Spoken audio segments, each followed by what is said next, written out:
Good afternoon, I'm Don Waters. And I'm Lily Shepherd. And you're listening to Science at 1. The home of good music and even better science, here at Imperial College London. If you're joining us on YouTube Live today, please feel free to send in your comments and questions via the comments section below. Today we'll be bringing you our Christmas special to celebrate the start of December. We'll be talking about how coronavirus has transformed Christmas and hearing from a hospice in Scotland who have come up with an inventive way to raise money and bring Santa Claus to children in this difficult time. Contributor Salome Ashenden will be telling us all about the different winter traditions from around the globe. We'll be talking about the history of the famous Royal Institution Science Christmas lectures. And finally, it turns out there's a science to Christmas music, and we're going to tell you all about it. All that and more on Science at 1.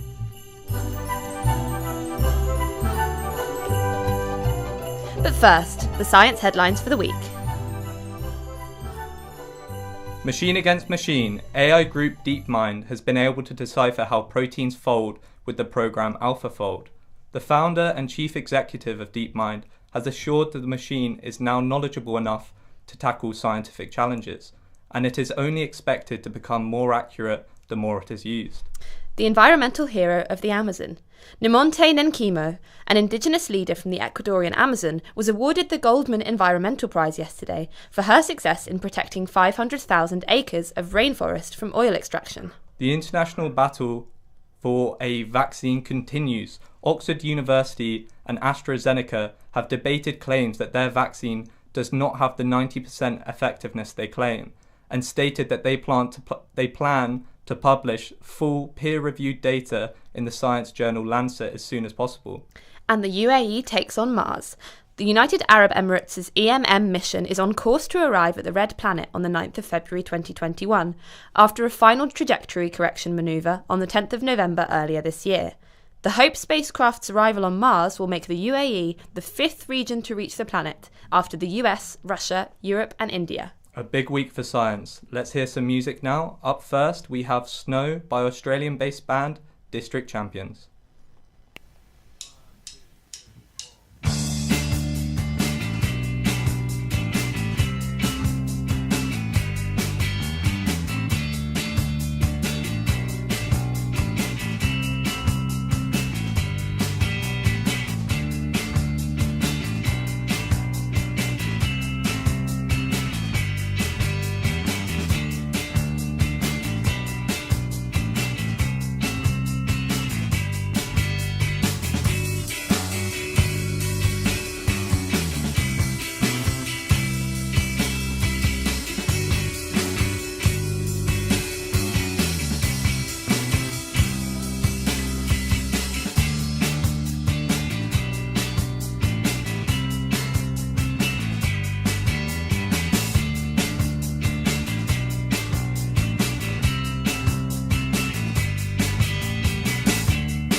That was Snow by District Champions. And snow is going to be the least of our worries getting around this Christmas, with restrictions on movement and the number of people we can have in our homes. It's definitely going to be a Christmas unlike any other. And one person who's going to have a difficult time being socially distant this Christmas is old Saint Nick. But the Accord Hospice in Scotland has come up with a brilliant way to raise money while bringing the Christmas spirit to your home. We've got Victoria Robinson from Accord live in the studio with us. Hi, Victoria. Hi there. Hi, Victoria. Lovely to have you. Hi. Could you Could you tell our listeners a little bit about the brilliant initiative that Accord Hospice are running this Christmas? We are having a Zoom chat with Santa where the children can come on to Zoom one at a time and have a one-to-one session, a one-to-one chat with Santa. Oh, that's amazing. So what would the chats usually involve with Santa on Zoom? Well, Santa obviously knows everything that's been going on with the children because he's always watching, isn't he? Obviously. So every child that he is speaking to, he knows what they've asked for Christmas and various other things about him. So they'll just have a chat about all of that information. Oh, brilliant. And does the hospice normally have an in-person Santa for kids to visit? Is this just something you've introduced this year, or is the Zoom thing completely new? We have a Christmas fair every year in our town hall in Paisley, and Santa always comes to visit the children there in his grotto. So when we couldn't have that this year, we tried to come up with some other idea of how to have Santa still see the children, because it is a popular day, a popular event, and lots of children do like to come and visit Santa. Oh, amazing. It's amazing Santa's accommodating for coronavirus and kind of keeping up to date with technology. He's amazing. Yeah, he's an adaptive guy. What's been the general response to the program? It's been pretty good, actually. We are doing it actually for 2 full weeks. So it's every evening for the next 14 days. So, I would say maybe half the bookings that we had have been taken up, but that's bearing in mind it's every 5 minutes we're taking on a child. So I think we've got about 100 children coming on to chat to Santa. So by and large, I think that's a very good response. Yeah, that's amazing. And do you think you might carry on running the programme next year, even if things are back to normal, or are you going to go back to Santa's grotto as soon as you can? I haven't actually thought that far ahead. I think everyone will be done with Zoom by the time it's all over. No, I think that Santa will want to see the children face to face if he can next Christmas at our fair. It's not to say that we won't do it, but I think probably we will. It's one to think about anyway. I'm curious. What training do you give Santa Claus? Any Zoom training? Santa doesn't need any. He has his little helpers that come along, and they do all the background work. All Santa has to do is be there for the children. So yep. So he doesn't need to do any, none required. So you've got some little elves dropping in the Zoom chat as well. Absolutely, yep. They sounds wonderful. There to allow the children in and control the waiting room. Obviously, that'll be quite busy. So Santa's going to be far too busy talking to the children to worry about all the minion stuff. Of course. And if our listeners wanted to book a call with Santa Claus, how would they do that? They go onto our website, www.accordhospice.org.uk, and they'll find the link to Santa Zoom. Obviously, being Zoom, they can do that and not have to be there. So anywhere in the world can really do this now. We've actually got somebody from New Zealand coming on at some point to do it. So yeah, it's been really good. Oh, that's amazing. I might be booking one myself. Thank you so much for talking to us, Victoria. Thanks for having me. Thanks. Bye. Bye. Bye. Thank you so much to you, Victoria Robinson from Accord Hospice, for talking us to today. I think I'm going to book a call with Santa when I get home. Now let's have another tune. Up next we have Epilogue by Zay, originally produced by Tom Mish.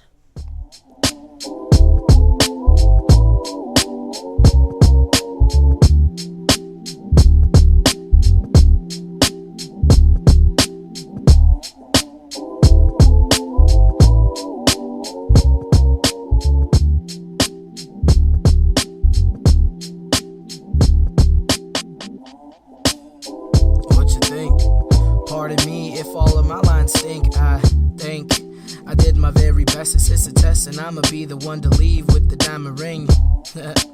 Or maybe ring pop. But please tell me if I up and let the thing drop. But please cop if you feel it, keep it real, cause it's a game and I'll be playing till my skin's peeling.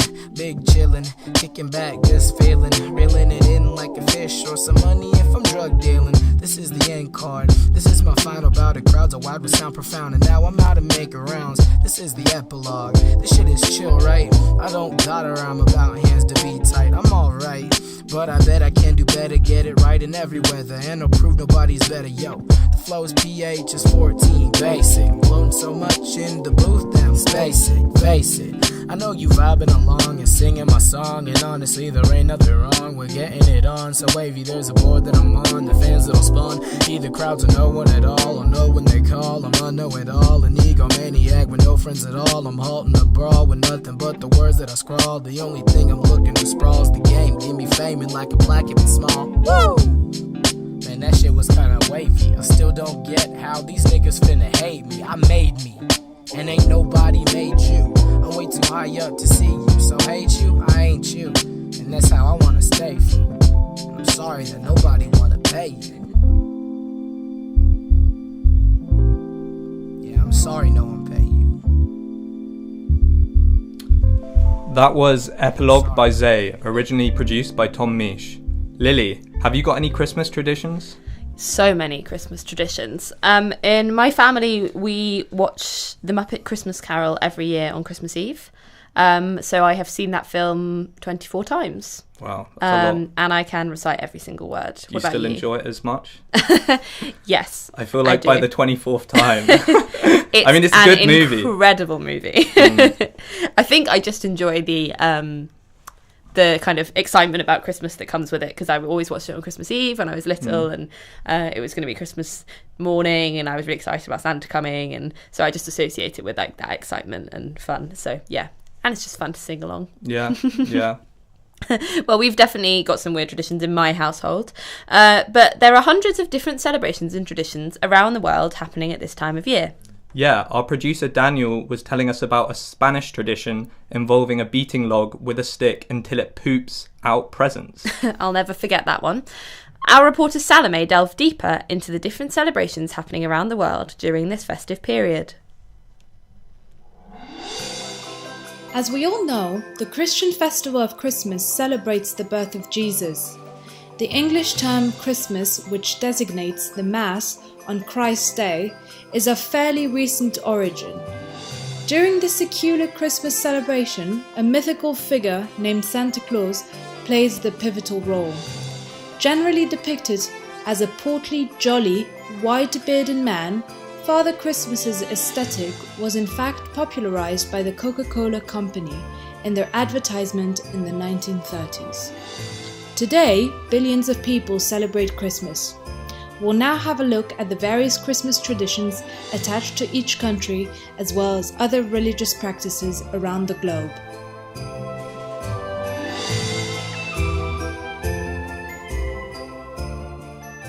In mainland China, only 1% of the population is of Christian faith. However, the concept of a commercial Christmas is a major annual event in China's major cities. They decorate their stores with lights and Christmas trees. The Chinese Santa is called Shen Dan Lao Ran, which in Mandarin means Old Christmas Man. In Israel, the Jewish population constitutes up to 74% of the country. So, in December, the Jewish community celebrates Hanukkah. The festival shares countless similarities with Christmas. For instance, the Hebrew word Hanukkah means the festival of lights. Therefore, during this festivity, Jews around the world light up their houses and celebrate Hanukkah for 8 days and nights with a multitude of presents.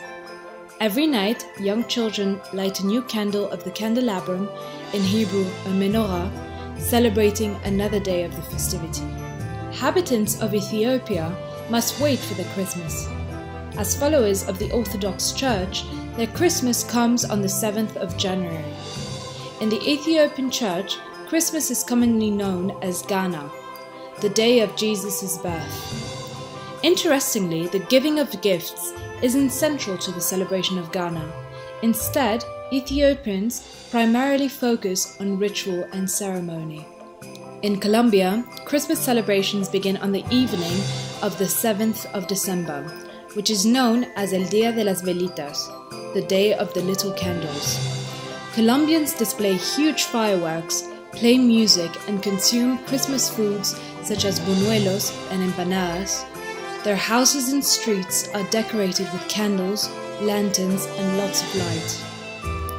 For most children in the Netherlands, Sinterklaas, which is St. Nicholas, is the most important day, as kids receive their gifts then. This celebration is held on the 5th of December. Dutch tradition says that Sinterklaas lives in Madrid, Spain, and every year he chooses a different harbour to arrive to the Netherlands, and each year that day is on the 5th of December.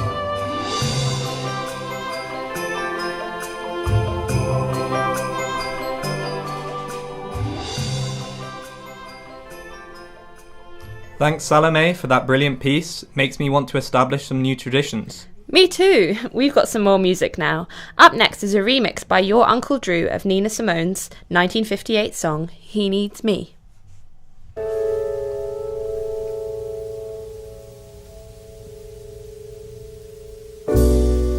He needs me. He doesn't know it, but he needs me. And so no me.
That was Your Uncle Drew with a cover of Nina Simone's He Needs Me.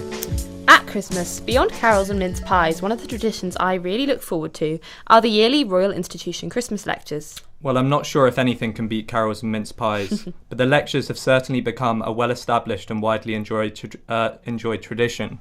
In fact, the lectures have been going since 1825, which for reference is 14 years before Charles Dickens wrote Oliver Twist, and 12 years before the start of the Victorian period. Yes, the public science lectures began long before television, when even gaslight was a novelty. And each year since their beginning, Excluding a 4-year gap during World War II, a group of scientists have had the chance to present a scientific topic to a general audience in an entertaining way. Back in the early 19th century, the writings of Dickens depicted London with pessimism, fog and destitution. But those years also saw unprecedented progress, underpinned by science, although at the time science wasn't as inclusive as it is today. That's true. Back then, organised scientific education for the public, especially young people, was a scarcity. Unlike today, there weren't many science festivals, science shows, or public access museums for young people to enjoy. Responding to this, Michael Faraday founded the Royal Society Christmas Lectures, establishing a new and exciting way of presenting science to young people. His first lecture series, called The Chemical History of a Candle, taught the young boys in the audience about the physics and chemistry behind one of the most essential items in their home. Now, 195 years on from the first lectures, scientists have taken on topics like hacking your home, how to survive in space, and whether or not you could live forever. For its 2020 edition, the lectures promise to dive into the hidden wonders of our planet that keep us all alive and explore the impact of human activity. The lectures are well known for including over-the-top props and exciting experiments. We're going to take you through a few highlights from the history of the lectures. One of my favourite stories is the lecture in 1968, where physicist Philip Morrison, inspired by the book Gulliver's Travels, lectured on size and perception. To do so, he brought a 12-foot ruler and a 12-foot pencil to measure a huge penny, to recreate how we might perceive a penny if we were very small. That's a big ruler, not one to bring to your maths exam. In 1937, Julian Huxley of the London Zoological Society gave a lecture where he brought in live animals from the zoo, including snakes, crocodiles, and the audience's favourite, a lion cub called Max. I guess health and safety wasn't as much of a thing back then. A few years before that, Alexander Ranke, a British physicist, made it snow in a lecture. That is, if you count a white ash-like substance as snow. The physicist plunged a red-hot poker into a solid fuel called metal fuel, evaporating it and creating quite the Christmassy effect. More recently, in 2014, the audience were treated to an entire robot orchestra. The star of the performance was H5W, a piano-playing robot.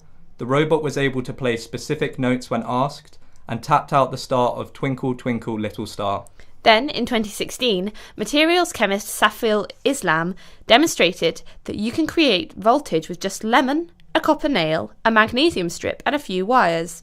Although this wasn't an experiment you could really recreate in your average science class, he used over 1,000 lemons to create a battery so large it had to be stored outside the lecture theatre. It also received the Guinness World Record for the highest voltage produced by a fruit battery, clocking in at 1,275.4 volts. That's over 10 times your household voltage. Definitely enough to charge your phone a couple of times. Well, I hope that gives you an idea of what might be in store this year. Yes, I'll definitely be checking out the lectures. They're happening online this year, which could definitely allow for some surprises. Next, some more music. Here we have a request from our producer Daniel. It's a remix of Bad Bunny and Jay Cortez's Dakiti by Antoamped and Lib Danel. Bad Bunny recently released a new album and it's speculated to be their last. Daniel is very sad.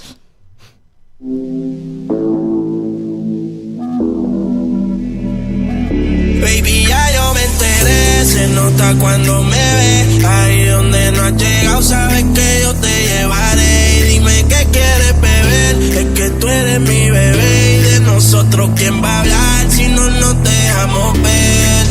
Yo a veces es dolce, a veces vulgar. Y cuando te lo quito, después de los paris, las copas de vino, las libras de mari. Tú estás bien suelta, yo de safari. Tú me ves puro, fenomenal. Pa' yo devorarte como animal. Si no te has venido, yo te voy a esperar. En mi cama y lo voy a celebrar. Baby, así no me pongo, y siempre te lo pongo. Y si tú me miras, vamos a nadar en lo hondo. Si por mí te lo pongo, eso es que te gustó. En mis 5 años no te digan. Tu amigo ya yo me enteré. Se nota cuando me ves. Ahí donde no te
That was Takiti by Bad Bunny and Jay Cortez, a cover by Antoampt and Lib Danell.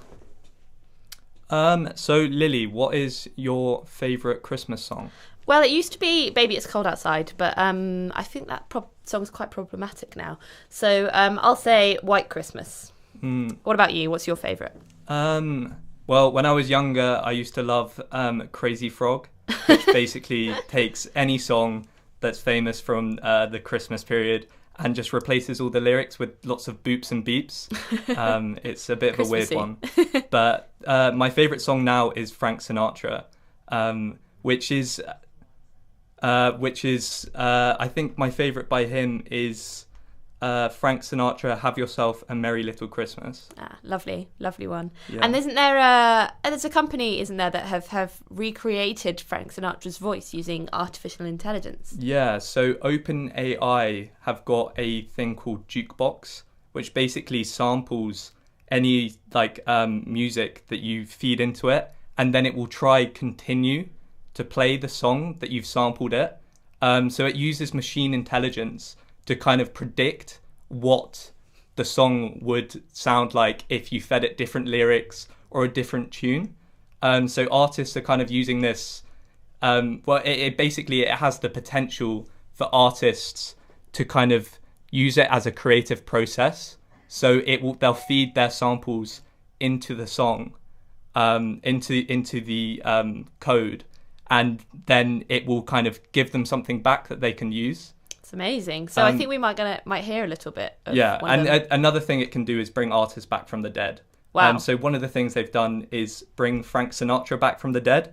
So if we just play a little bit of that audio for you now. And you know what that means. Oh, it's hot, hot, hot. Yes, I like a tree.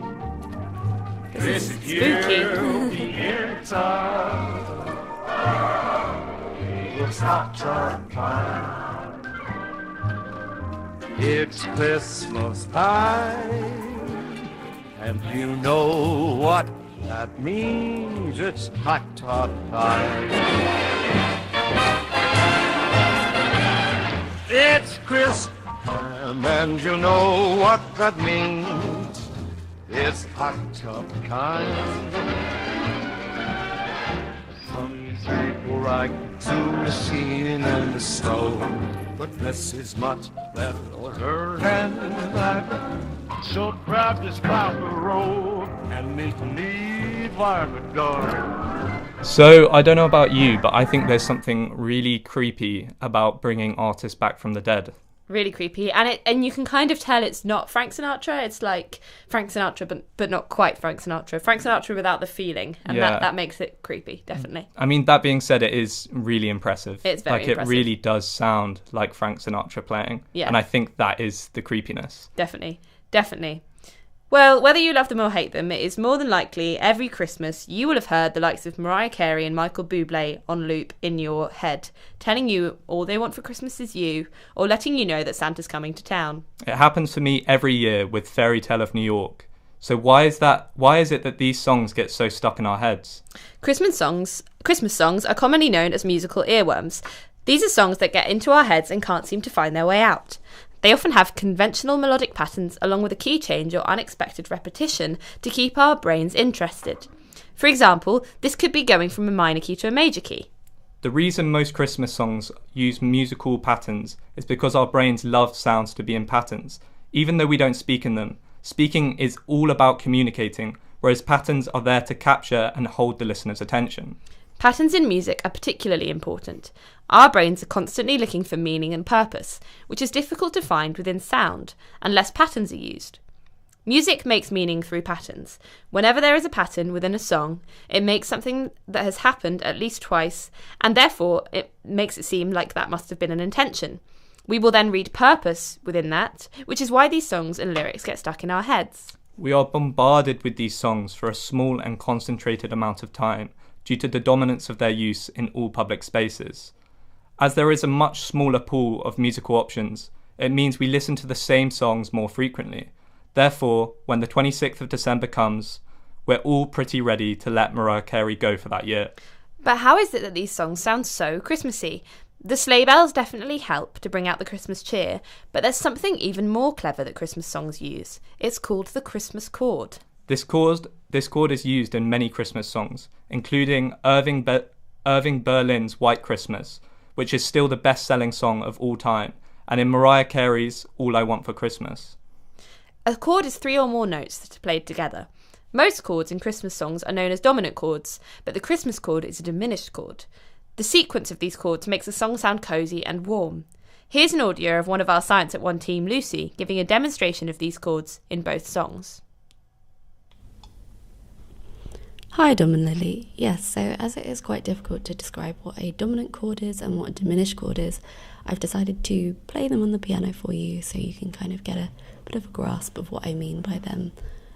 So I'm going to start off with All I Want for Christmas, and I'm going to hum it because my voice is nothing to write.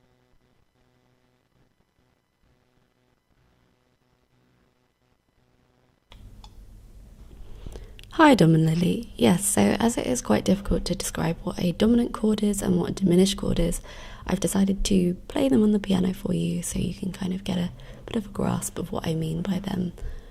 So I'm going to start off with All I Want for Christmas, and I'm going to hum it because my voice is nothing to write home about, sadly. Okay, here we go.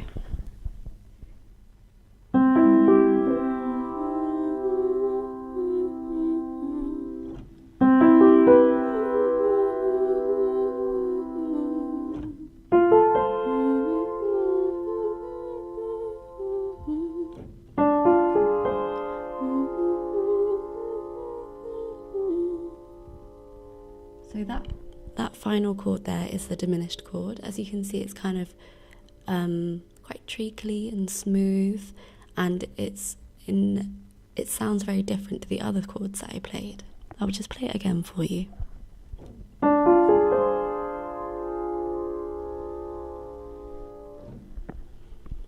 And so now I'm going to go on to White Christmas, and White Christmas also uses this chord as well.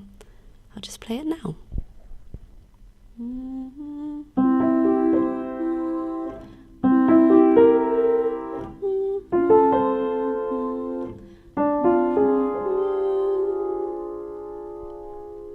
See, there's that diminished chord again. So that is the difference between a dominant chord and a diminished chord. Thanks, Lucy, and now let's put that Christmas chord into practice. Our last song is Hark the Herald, Angels Sing, from the chorus of the US Army Band. Hark the herald angels sing, glory to the newborn King. Peace on earth and mercy mild, God and sinners reconciled. Joyful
Lovely. What a festive way to end the show.